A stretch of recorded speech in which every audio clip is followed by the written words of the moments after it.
Or did he do this kind of thing? So he had people who did that. I think he knew you don't have to act. I don't think you need mechanical skills to do the few things that you need to do to make a car ready. Okay. You know, it's kind of stuff that you could do with unskilled. Let me put it that way.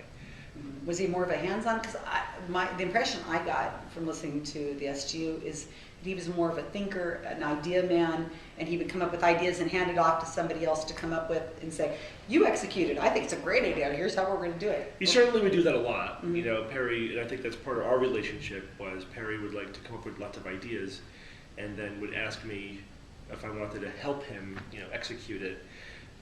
And a lot of his big ideas never came to fruition because, you know, he would like threw a lot of stuff against the wall and hope that some things would stick.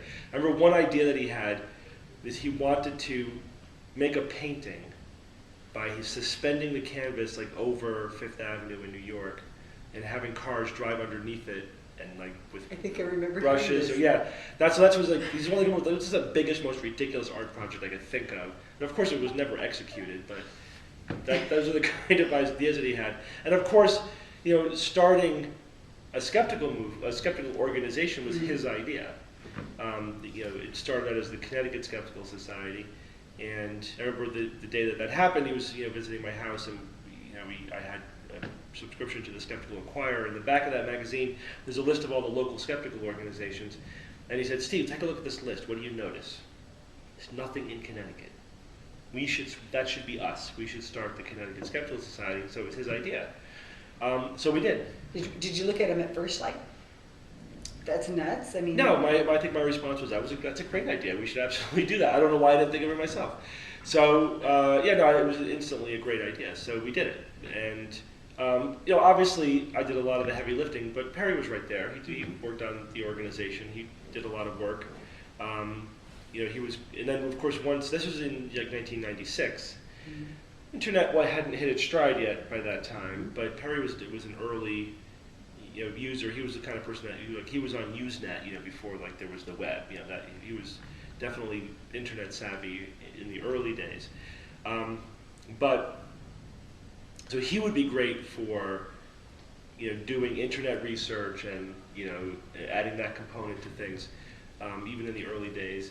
He didn't have the skill of writing at that point, but he dove right in anyway, and so I sort of helped him, you know, develop this style of writing skeptical essays, which is, you know, it's not an easy skill, but he did it. You know, he was always fearless. You know, he never self-conscious. I mean, he absolutely no self-consciousness whatsoever. You know, and he kind of conveyed that to other people as well. So like when you were with him, he had this aura of, you could sort of say and do anything you want and it's okay.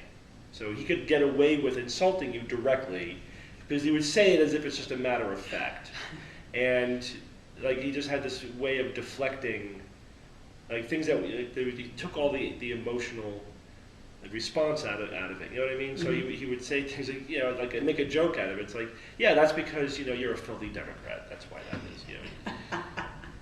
Like just like he's stating something like that's because you have blonde hair, you know, and so it's just, I don't know, I can't even exactly describe what it was about the way he said things that made it so that it was okay for him to say it, and like you wouldn't get mad at him for it. He diffused it somehow. Yeah, he diffused it, exactly. Yeah, because it was coming from him, but somebody else might have been offensive. Did he? So was he also? You said you had the magazine, Skeptical Inquirer magazine. Did he also already have that? Yeah, no, he knew it. Yeah, he subscribed to it. I mean, he didn't read it as thoroughly every month as I did. He was always amazed at like my fundus of knowledge. Like, but we were at meetings and somebody would throw a question at me, and I could just see it, you know, and go like, "How the hell did you know what they were talking about?" Like, Perry, there's nothing mysterious about this. Just I read the journal every month. It's eventually you come around everything. There's not that many different topics to cover. So you know, he you know, definitely was the kind of person who like tried to rely upon having the big ideas and wouldn't necessarily put in a lot of the grunt work.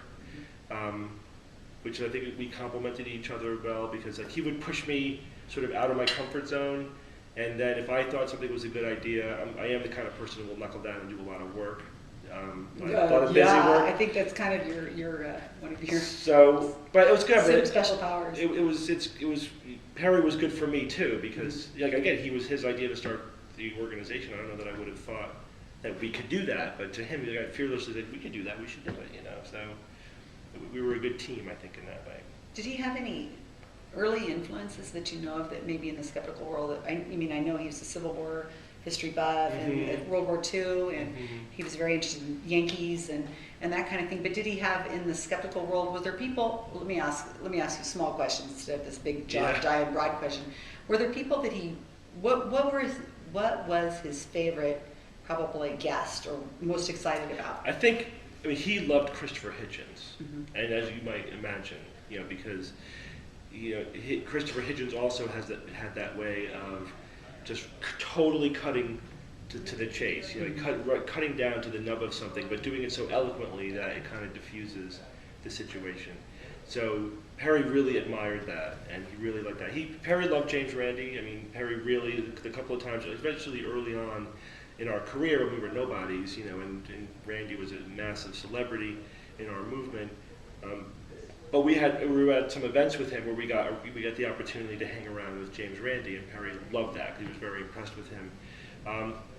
Definitely a Cosmos Carl Sagan fan, so not really anything surprising there. I mean, the same kind of influences, you know, that we all have. Was he? Was there somebody on the show that he was just thrilled with having on the show? Because I don't remember if you guys interviewed Hitchens or not. We did, but Perry wasn't there when we interviewed him. We interviewed Hitchens in 2006 that was TAM 5. That was our first TAM. Okay. So at that point, Perry was already too ill really to fly. So he didn't fly with us. He didn't travel with us, that's you know one thing we all regret. You know, we never got to go to conferences with Perry because you know by the time we started the podcast, he was already you know pretty advanced in his illness. So yeah, it was holding him back. And you know, it also, because we've talked about this too, especially like after Perry died and looking back, you know, the Perry that we originally met was really different than what Perry was like towards the end. And because although he never complained, or he complained, but he never really whined. Like he would just say, yeah, you know, he would make those kind of wry, sarcastic comments about his physical limitations. But he never took it as like him complaining or whining, you know what I mean? But so in a way he was extremely stoic, and he knew he was going to die too. I mean, I could tell towards the end. I mean, he knew, and he just accepted it. But not that he didn't care, but I mean, you know, he would say, what could he do about it? It was clear to me that he had a level of acceptance. So, but early on when Perry, you know, before he got sick, he was a different person. He was much more active and friendly and outgoing, and he got cranky towards the end. You know, it was still within his personality, but he occasionally would have one of those days where it reminded us what he was like 10 years earlier. But he had more cranky days than non-cranky days as he got sicker and sicker, but it was still a joy to be around him, but it was, you know, it was unfortunate too that it definitely took a lot out of him. You know, and he was, you know, times when he was sick, like there were times where he couldn't stand up out of a chair. What was his illness? He had scleroderma. Okay. So originally it was diagnosed, so he had, remember he called me, it was like 11 o'clock at night, and he said, Steve, and he would do this a lot, like he would ask me these insane questions. So Steve, you know, I can't breathe, what should I do? Like, what do you mean you can't breathe? It's like, well, you know, if I lay down, I can't breathe. I have to sit up. Really? It's like, well, it sounds like you're in heart failure. You know, you should go to the emergency room. You know, like, do you really need me to tell you that you need to go to the... He was looking for an excuse not to go, you know what I mean? So he went to the emergency room and he was in heart failure. He would have been dead by morning. If he had just tried to go to sleep, he would have been dead. And then it turns out he had pericarditis, which he thought was hilarious because it was pericarditis. And then that led to the diagnosis of scleroderma, which is, you know, an autoimmune disease. And, you know, he never got back to full health from that point. But I do remember at that time, his rheumatologist who made the diagnosis, it took a while to get the official, I kind of knew it was something like scleroderma, but then some guy said, no, it was more of it was a different syndrome. I didn't really really buy it. But there was some confusion about the diagnosis. I was hoping it wasn't going to be scleroderma, but that at the end of the day, that's what it was. And his rheumatologist said, you're at this point, average lifespan is 10 years, and that he lived exactly 10 years. So right? it was in retrospect, it was a completely accurate prognosis. So he had problems with heart failure. His lungs weren't working well. His kidneys weren't working well. Just sort of his internal organs took a toll. He had trouble swallowing because his esophagus, gets hardened, and his hands just slowly curled up. At the end, he was sort of typing like this. He couldn't really uncurl his fingers. It was, but he just dealt with it and just pushed forward. And what ultimately killed him, he was having little heart attacks, and every time he did that. And I explained this to Perry sometimes, because again, he would ask me questions and want me to tell him the unvarnished truth. And I told him, if you think about, you have this physiological range where you can function, between your heart and your lungs, and that window is closing. So this range of where you can function is getting smaller and smaller, and then that's going to get to the point where it closes. And then that's incompatible with being alive. So that's essentially what happened.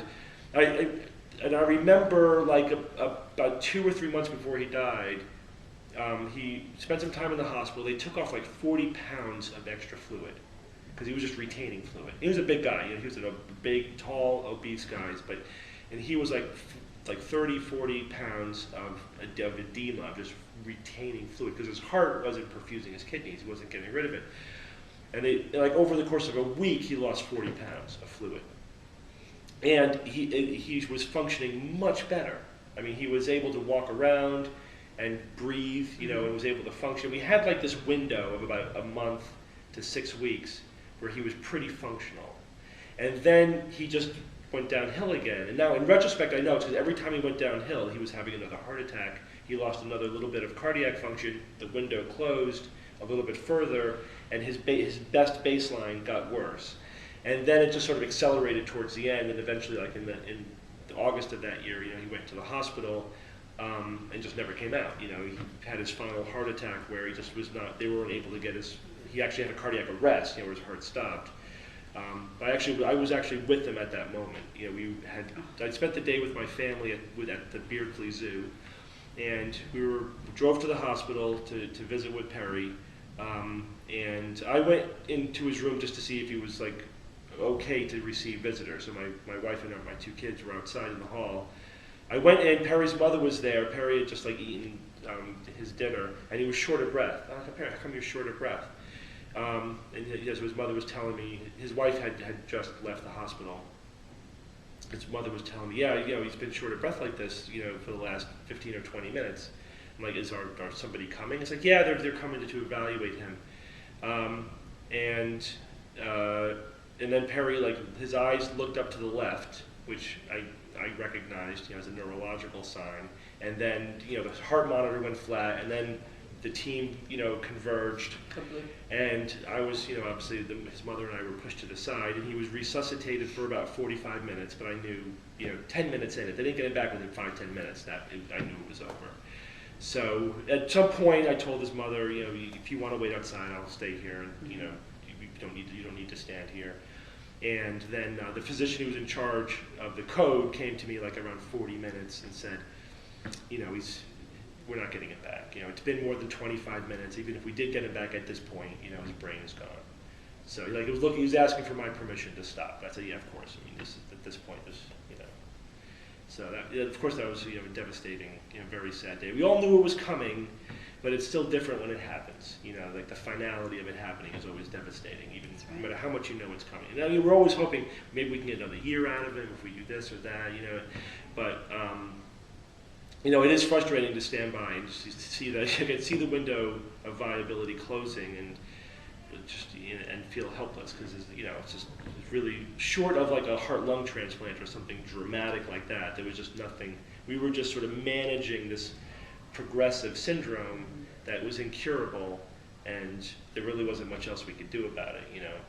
And I remember just about this story. The day before he died, one of the pulmonary doctors at Yale, which is the hospital where I work, actually, where he was admitted. Perry and I were talking to him, and he was explaining what the situation was, and it was